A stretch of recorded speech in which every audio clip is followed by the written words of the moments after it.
अस्सलाम वालेकुम ऑल। उम्मीद है कि आप सब ठीक होंगे। मैं आपकी खिदमत में हाज़िर हूँ फिर से एक और वीडियो के साथ। और हमने कल डिस्कस किया था चैप्टर 7 और आज बारी है चैप्टर 6 और आज बारी है चैप्टर 7 की। तो डिले के बगैर ही अपनी वीडियो स्टार्ट करते सीधा पॉइंट पे आते हैं। क्वेश्चन 1 है the displacement of our body executing SHM is half of its magnitude, the fraction of its kinetic energy will be. एक बॉडी है, सिंपल हार्मोनिक मोशन के केस का है, मतलब एक प्रॉब्लम आया हुआ है हमारे पास। कहता है कि जो उसका डिस्प्लेसमेंट है वो हाफ हो गया है, तो उसकी काइनेटिक एनर्जी पे क्या चेंज आएगा। तो देखते हैं हम। नीचे हिंट वैसे लिखी हुई है, यहाँ पे सॉल्व करने की ज़रूरत नहीं है मुझे।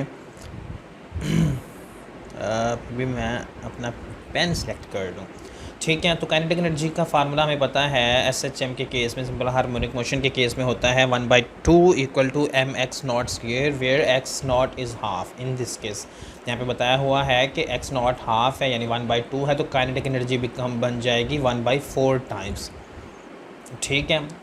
ये हो गई उस केस के लिए। अब उसने पूछा क्या, the fraction of its kinetic energy, कि उसके फ्रैक्शन काइनेटिक एनर्जी का क्या होगा। तो ये 1/4 जो है हमने ओरिजिनल में से, ओरिजिनल जो हमारे पास समझ लें 1 वैल्यू है एक, यानी 100% है, उसमें से हमने ये 1/4 जो है सब्ट्रैक्ट करना है। तो हमारे पास ऑप्शन बन जाएगा 3/4। तो जो उसकी काइनेटिक एनर्जी होगी वो होगी 3/4। Shock absorber is an example of, book का है, बुक की ही लाइन है, एग्जाम्पल है, पिक भी आई थिंक बनी हुई है चैप्टर 7 में, देख लीजिएगा। Damped oscillation, the maximum velocity that can be achieved by a body performing the SHM is equal to. उसका फार्मूला पूछ रहा है। ये हमने, अगर आप लोगों ने चैप्टर 7 की वीडियो देखी हुई है तो ठीक है, वरना वहाँ पे जाके देखिएगा, ये फार्मूला आपको मिल जाएगा। और मैंने वहाँ पे maximum velocity, maximum displacement, maximum acceleration के बारे में भी बताया हुआ है, उनके आपस में रिलेशन के बारे में भी बताया हुआ है, और ये भी बताया हुआ है कि एक स्पेसिफिक एंगल पे इनकी वैल्यूज़ में कैसे चेंज आ रहा होता है, और कौन से आपस में डायरेक्टली प्रोपोर्शनल है और कौन से इन्वर्सली प्रोपोर्शनल है। ये सारी चीज़ें उस वीडियो में ऑलरेडी मौजूद हैं, काइंडली वो वीडियो चेक करें। Question 4 है when the frequency of oscillator is slightly greater than that of resonance, the amplitude of oscillation rapidly decrease। Book का ही है, चैप्टर 7 में देखिएगा अच्छे से।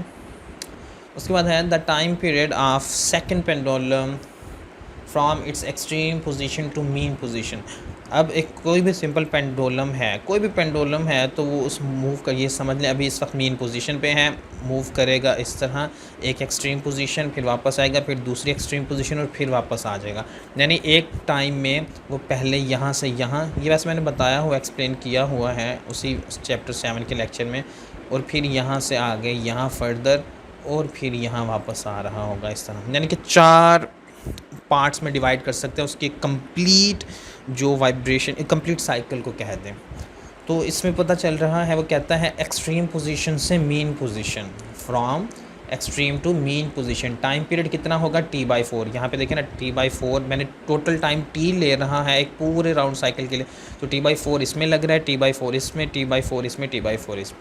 तो यहाँ से आ गया हमारे पास T/4।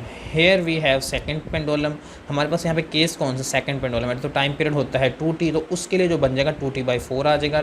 2 से 4 को डिवाइड करेंगे, काटेंगे या सिंप्लीफाई करेंगे मतलब, तो ये आ जाएगा T/2 हमारे पास आंसर, जो कि हमारे पास यहाँ पे है बी ऑप्शन। सेकंड पेंडुलम का टाइम पीरियड 2 होता है, 2 सेकंड। द वाइब्रेशन पर सेकंड आर कॉल्ड, ये डेफिनेशन है फ्रीक्वेंसी की, बुक में वैसे ही लाइन भी लिखी है, खैर ये वैसे पता होगा सबको। अब बॉडी एग्जीक्यूटिंग SHM क्या होगा, A constant, V constant, A 0 at extreme position, D constant from mean position. तो ये भी मैंने उस अपनी जो लेक्चर है उसमें, उस वीडियो में ये बताए हुए हैं सारे, वहाँ पे एक किस्म की कह सकते हैं वैल्यूज़ बताई हुई हैं कि मीन पे क्या चीज़ कांस्टेंट होती है, क्या चीज़ मैक्सिमम होती है, और इसी तरह एक्सट्रीम पे क्या केस होता है। ये सारी चीज़ें उसमें हैं, काइंडली वो वाली वीडियो ज़रूर चेक करें, वो वीडियो चेक करें, आपका समझ लें चैप्टर 7 की प्रिपरेशन तकरीबन हो गई है। A pendulum has an angular velocity of 1 radian per second, what will be its length. Simple ये फार्मूला है, इसमें लेंथ वेलोसिटी जो आपको दी हुई है, कहता है एंगुलर वेलोसिटी आपको दी हुई है, तो इसकी मदद से आप लोगों ने लेंथ फाइंड करनी है। अब एंगुलर वेलोसिटी का हमें पता है कि जो ओमेगा है वो इक्वल टू होता है 2π T के, ठीक है। तो यहाँ पे जो केस बना हुआ है मैं समझ लें 1 को यहीं पे रखता हूँ, 2/t ये बन जाएगा, यहाँ पे ओमेगा आ जाएगा जो कि है ही 1, तो 1 1 ही रह जाएगा। आपने स्क्वायर रूट लेना है, g की वैल्यू बाहर निकल आएगी, g दूसरी साइड पे जाएगा, 9.8 को g लें या 10 ले लेता हूँ अप्रॉक्सीमेशन के लिए, तो वहाँ से मुझे पता चल जाएगा कि मेरी लेंथ की वैल्यू 10 आ रही है।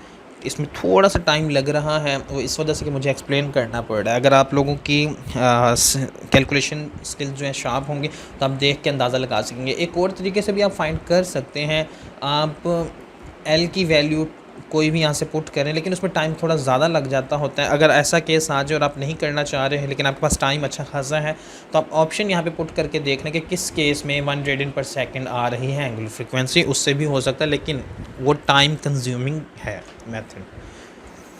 If time period of SHM is doubled, its frequency will become, time period double हो गया है तो हमें पता है फ्रीक्वेंसी का रिलेशन टाइम पीरियड के साथ कैसे होता है, 1/t।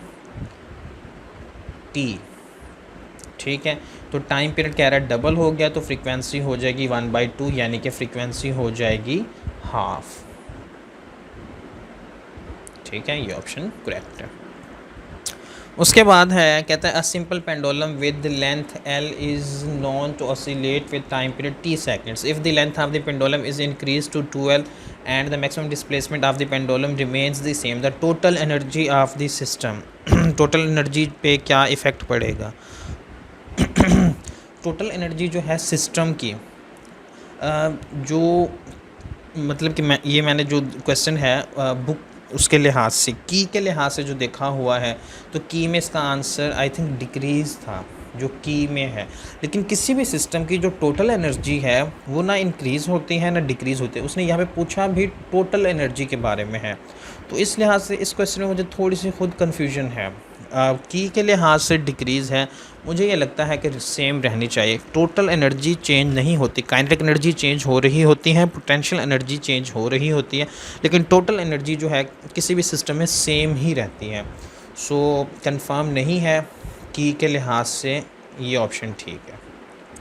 When a bus is at rest, a pendulum bob hanging with the ceiling inside the bus is just above certain mark on the floor. When bus moves in a straight line with a constant speed of 120 km/h on the motorway, the pendulum bob.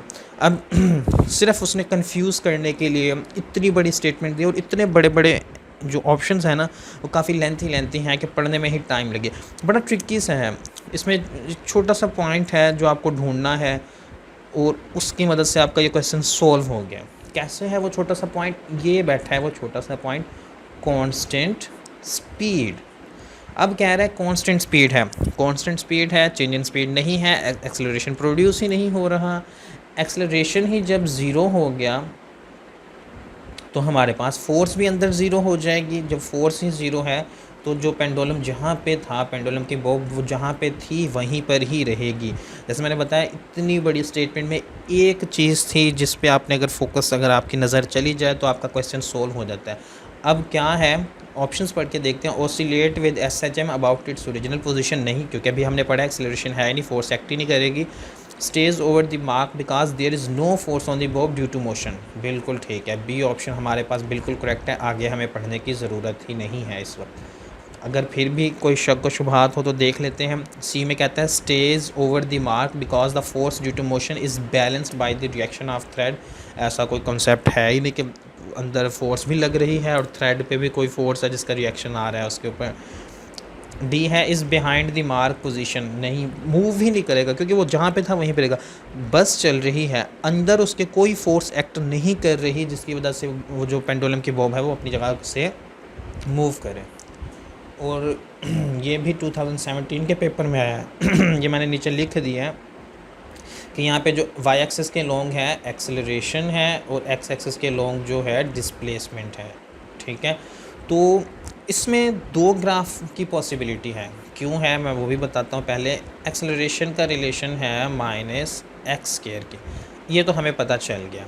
तो इसकी base पे हम देखें, for example मैं कहता हूँ अगर acceleration maximum है तो मेरा जो डिस्प्लेसमेंट है वो आई थिंक मिनिमम होगा। नेगेटिव वैल्यूज़ के हिसाब से देखें तो ये रिलेशन बन रहा है एक लिहाज से मेरा, यानी इस पॉइंट पे मेरा एक्सेलरेशन इस वक्त मैक्सिमम है, तो इस पॉइंट के लिहाज से जो मेरा डिस्प्लेसमेंट है इस वक्त मिनिमम है।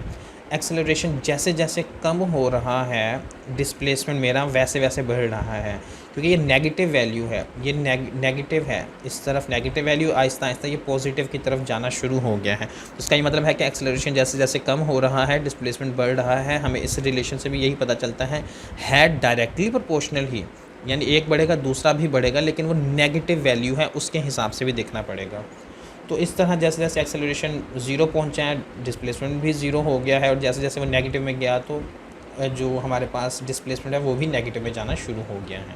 सॉरी, डिस्प्लेसमेंट पॉजिटिव होना शुरू हो गया तो एक्सेलरेशन हमारा नेगेटिव होना शुरू हो गया।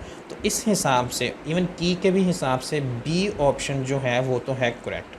अब ए क्यों नहीं हो सकता? ए भी तो कुछ इसी तरह का है। फॉर एग्जांपल मैं ले लूँ, अब देखते हैं कि ए क्यों नहीं हो सकता।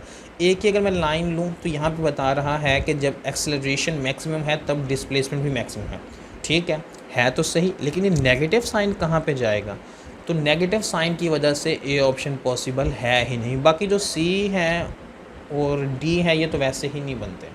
तो हमारे पास ए और बी में थी कन्फ्यूजन, ए और बी ऐसे थे जो पॉसिबिलिटी लगती थी, तो हमने वो सॉल्व किया है, तो हमें पता चला है कि बी तो करेक्ट हो सकता है, ए करेक्ट नहीं हो सकता। ये इसकी की है, की में मिस्टेक्स पॉसिबल हैं। आप दोबारा देख लीजिएगा, मैंने आपके साथ साथ आंसर्स भी हाईलाइट कर दिए हैं, तो आप वीडियो बैक करके भी देख सकते हैं अगर कोई फ़र्क आ रहा हो। उम्मीद करता हूँ कि बाकी वीडियोस की तरह ये वीडियो भी आपको अच्छी लगी होगी। अगर ये वीडियो अच्छी लगी है तो इस वीडियो को लाइक करें, अपने दोस्तों के साथ शेयर करें और चैनल को सब्सक्राइब कर लें। इंशाल्लाह इस साल ई कैट की तैयारी ऐसी होगी कि हर बच्चा अच्छे मार्क्स लेगा। Thank you so much.